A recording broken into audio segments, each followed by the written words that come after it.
한 주간 동안도 평안하셨습니까? 오늘도 하나님께서 우리 모든 분들에게 평안을 주시고 은혜 주시기를 주의 이름으로 축복합니다. 창세기 4장 1절에서 8절까지의 말씀, 하나님이 받으시는 자가 되십시오 라는 주제로 하나님 말씀을 같이 나누도록 하겠습니다. 하나님은 우리를 통해서 예배 받으시기를 원하세요. 예배 받으시기를 원하세요. 그래서 하나님은 예배하는 자를 찾으시죠.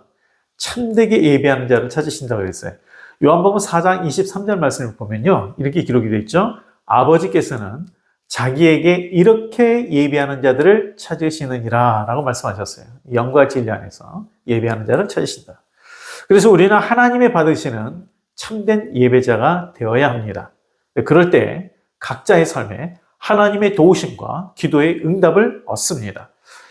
본문에 보면 하나님께 제사를 드리는 두 사람이 언급이 되죠. 창세기 4장에 가인과 아벨입니다. 이 가인이라는 인물은 아담의 첫째 아들이죠. 근데 이제 그 의미가 뭐냐면 얻다라는 의미가 있어요. 얻다. 그래서 그 1절에 내가 여호와로 말미암아 득남하였다라고 아담이 이야기하는데, 여호와로 말미암아 득남하였다, 기뻐서 그 말을 한 거죠. 그러니까 그만큼 가인은 그 부모의 기대와 또 하나님의 은혜로 출생했어요. 그런데 이제 둘째를 낳고 이제 세월이 흘러서 이 두 아들에게 이제 특별한 현상이 나타났는데, 그게 뭐냐면 어느 시점이 되어서 하나님을 찾았다는 거예요. 하나님을 찾았다는 것. 그러니까 하나님께 제사를 드림으로 하나님을 찾으신 거예요. 이건 아마 이제 이들이 살아오면서 인생에 이제 연륜이 쌓이면서 하면 이게 철이 든 것 같아요. 그래서 창조주 하나님을 찾고자 하는 마음, 만나고 싶은 그 마음이 든 거죠. 그래서 이 두 사람이 자기의 일을 통해서 얻은 것들로 제물을 삼아서 하나님께 제사를 드립니다. 근데 여기서 정말 우리가 주의해야 될 그 일이 발생했죠. 그게 뭐냐면 가인과 아벨이 함께 하나님께 제사를 드렸지만 하나님께서 받으시는 사람은 한 사람뿐이었어요. 그렇죠? 아벨만 받으셨어요. 가인은 받지 않으셨어요. 그러니까 똑같이 예배를 드렸는데 하나님이 받으시는 예배자가 따로 있었다는 거예요. 하나님께서 아벨과 아벨의 제물은 받으셨는데 가인과 가인의 것은 받지 않으셨어요. 무엇이 잘못됐을까? 아니, 같은 날 함께 하나님께 제사를 드렸어요. 무슨 제물의 차이가 있어서가 아니에요. 자기가 수고한 것을 구별하여서 하나님 앞에 제물을 드렸어요. 근데도 왜 한 사람만 하나님이 받으셨는가? 이를 통해서 주시는 중요한 교훈이 있죠. 그것은 하나님께 제사를 드리는 자가 어떤 자인가라는 점이에요. 하나님께 무엇을 드리느냐가 중요한 게 아니고요, 하나님 앞에 제사를 드리는 내가 어떤 자인가라는 그것이 중요하다는 거예요. 하나님은 우리가 드리는 물질 없어도 얼마든지 모든 일을 하실 수 있는 분이죠. 하나님은 우리가 드리는 어떤 섬김 없어도 모든 일을 할 수 있는 전능하신 분이세요. 그렇기 때문에 하나님의 관심은 내가 가지고 있는 지식, 내가 가지고 있는 어떤 재능, 물질, 그런 것들이 있지 않잖아요. 내가 어떤 마음으로 하나님께 드리는지, 내가 어떤 마음으로 하나님을 섬기는지에 관심이 있어요. 그래서 내가 하나님 마음에 합당한 자가 되면 기쁘게 나를 받으시고 나의 기도를 받으시고 나의 섬김을 받으시는 것이죠. 가인은 자신이 수고로 얻은 결실로 제사를 드렸습니다. 그렇다면 우리 입장에 보면 괜찮지 않습니까? 그러나 하나님은 그가 드리는 제물 받지 않으셨어요. 그런데 동생 아벨의 제물은 받았습니다. 그래서 가인이 이 거절감으로 인해 화가 난 거죠. 누구에게 화가 났냐면 1차적으로 하나님께 화가 난 거예요. 아니, 그래도 내가 그래도 1년 내내 수고해서 얻은 거 하나님 앞에 구별해서 드렸는데 왜 안 받아주신가? 좀 화가 났죠. 근데 아벨 동생 거는 받아줬거든요. 그런데 왜 거절을 당했는지 생각하지 못하고 그것 자체만으로 분을 낸 것은 참 어리석은 자의 모습이죠. 이것이 바로 하나님은 가인의 제물을 받지 않은 이유에 대해서 7절에 말씀하셨어요. 이 7절에 보면 이렇게 돼 있어요. 네가 선을 행하면 어찌 낯을 들지 못하겠느냐. 이 말씀은 가인의 마음에 이 선함이 없다는 것을 말씀하고 있어요. 그래서 이 가인이 하나님께 무엇을 드리기 전에 자신을 살펴야 했어요. 그래서 바르지 못한 마음과 또 잘못된 행위에 대해서 회개해야 합니다. 그러나 가인은 그렇지 못했어요. 그래서 하나님께서 가인이 드린 제물 이전에 가인을 받지 않았다라고 말씀한 거 아니에요? 가인이 드린 제물 받지 않았다. 근데 아벨에 드린 제물을 받았어요. 근데 그 전에 뭘 받았어요? 아벨을 받으셨잖아요. 아벨과 아벨에 드린 제물을 받으셨다. 그래서 가인과 그의 제물을 받지 않았다. 이 부분을 통해서 정말 하나님 앞에 내가 합당하지 않으면, 하나님 앞에 내가 받아들이지 않으면 내가 드리는 섬김, 내가 드리는 헌금, 봉사 이런 것 하나님께 기쁘게 받지 않으신다. 이걸 우리가 알아야 돼요. 우리의 생각에는 그래도 가인이 수고해서 얻은 결실을 제물을 드렸으니까 그 정성을 봐서라도 받을 수 있지 않는가라는 생각을 갖죠. 이게 바로 세상적인 사고예요. 이 세상의 헛된 우상을 섬기는 자들의 그 마음이죠, 그게. 그러나 하나님은 그런 세상의 신이 아닙니다. 하나님은 우리의 중심을 보시고 마음에 합당한 자를 받으세요.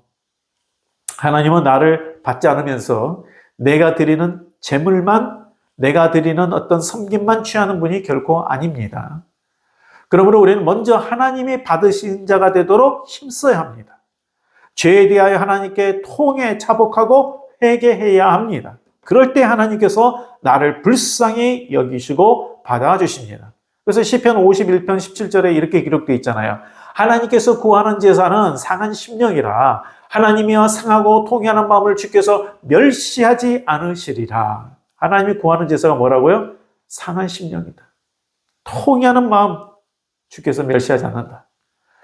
가인은 하나님께 제사를 드린다 하면서도 겸손의 마음으로 회개의 마음으로 나간 게 아닙니다. 자신의 죄를 돌아보지 않았습니다. 가인의 관심은 내가 드리는 것이 하나님께서 받으심으로 내가 인정받는가. 예배 자리에 왔지만 예배자가 되지 못했어요. 그래서 하나님이 말씀하셔도 그 말씀이 그 안에 들어가지 못하고 순종하지 못했죠. 7절에서 하나님께서 이 가인에게 말씀했죠. 죄가 문 밖에 엎드려 있으니 너는 죄를 다스리라 라고 그렇게 말씀하셨어요. 그러나 하나님의 말씀에도 불구하고 가인은 하나님의 말씀을 바로 새기지 못했어요. 죄를 회개하지도 않았어요. 그리고 더 나아가서 동생을 죽이는 큰 죄를 지었습니다. 그것도요, 우발적으로 죽인 것도 아니에요. 아주 계획적으로 죽였어요. 8절에 보면 뭐라고 되어 있어요? 가인이 그의 아우 아벨에게 말하고 그들이 들에 있을 때에 가인이 그의 아우 아벨을 쳐 죽이니라. 그러니까 들에 유인해가지고 쳐 죽였어요. 이거는 고의적 살인이죠. 그러니까 가인이 죄의 지배를 받았기 때문에 이렇게 행한 거예요. 자, 근데 이러한 비극적 사건이 왜 발생했습니까? 결국 가인이 하나님 앞에 왔지만 하나님 앞에 예배자가 되지 못했기 때문이에요. 하나님께 제사를 드리는 중요한 이유가 뭐냐면 우리가 속죄함 받기 위함이거든요.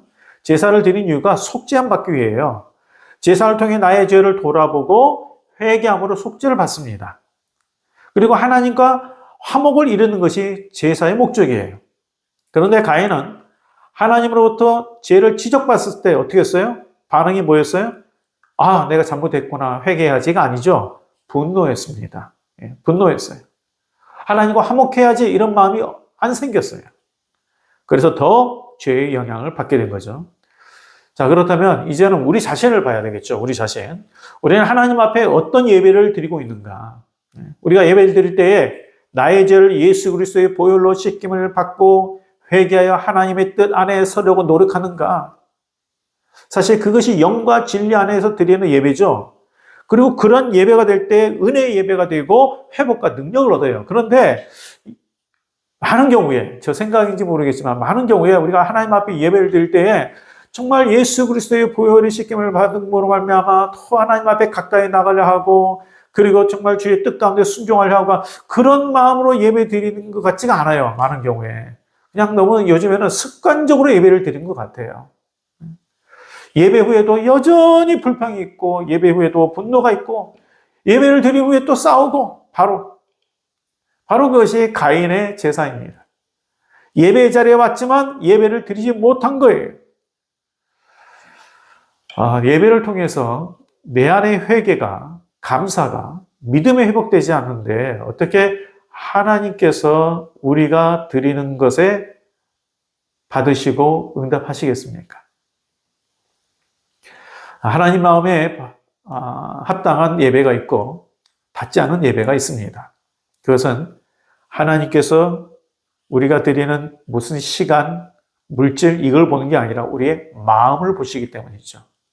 그래서 회개함이 없는 예배 섬김 받지 않으십니다. 불순종하는 삶을 지속하면서 드리는 예배 섬김 받지 않으세요. 누구를 미워하는 마음을 갖고 드리는 예배 하나님 받지 않으세요. 그래서 예수님은 형제를 미워하거든 화해하고 와서 예배를 드려라 라고 말씀하셨습니다. 그리고 히브리서 11장 4절 말씀에 아벨이 믿음으로 제사를 드렸다라고 말씀하고 있어요. 한번 읽어보겠습니다. 믿음으로 아벨은 가인보다 더 나은 제사를 하나님께 드림으로 의로운 자라 하시는 증거를 얻었으니 하나님이 그 예물에 대하여 증언하심이라. 그가 죽었으나 그 믿음으로써 지금도 말하느니라. 하나님께서 이 아벨의 제사를 받으심으로 의로운 자라고 증거를 얻었다라고 했습니다. 물론 아벨 또한 죄가 있겠죠. 왜 없겠어요? 그러나 그는 예배를 통해서 죄가 용서함을 받았다는 거예요. 믿음으로 나아갔기 때문에. 회개의 마음으로 하나님 앞에 나아갔기 때문이죠. 우리 또한 아벨의 자세로 하나님께 예배를 드린 자가 됩시다. 믿음으로 예배를 드리고 내 자신을 돌아보아 하나님 앞에 회개하는 자로서 상한 마음을 갖고 주님 앞에 나아가는 예배자가 되셔야 합니다. 그래서 하나님이 받으시는 내가 되어 내 기도와 나의 섬김이 하나님께서 기억하심으로 또 우리의 섬김과 기도에 응답받기를 주님의 이름으로 축복드립니다. 기도하겠습니다. 하나님, 우리의 마음이 온전히 하나님 마음에 합한 자가 되도록 우리의 부족함을 주님께서 살펴주시고 깨우쳐 주셔서 회개함으로 다시 한번 새 힘을 얻을 수 있게 하여 주옵소서. 우리의 간구에 응답을 허락하여 주옵소서. 예수님 이름으로 기도합니다. 아멘. 추운 겨울이 됐습니다. 우리 모두 건강하시기 바랍니다. 영적으로도 평강하십시오.